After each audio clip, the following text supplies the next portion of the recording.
এবং ঘন ঘন মিলি বিশুরা সতী চলে ধারণ ঘন ঘন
আমাদের এই কষ্ট কোনদিন বৃথা যেতে দেব না।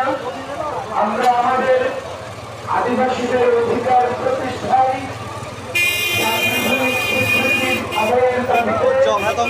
আমাদের যে দাবি, যে আন্দোলন, যে লড়াই সংগ্রাম, সেটি আমরা অব্যাহত ভাবে চালিয়ে যাব যতক্ষণ না রাষ্ট্র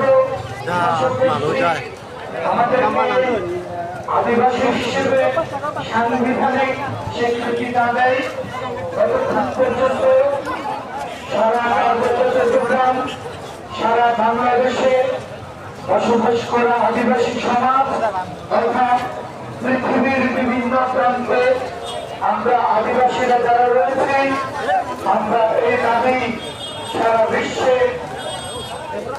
তুলে ধরব সমগ্র রাষ্ট্রের কাছে। পৃথিবীর অনেক সভ্য দেশ, সভ্য রাজ্য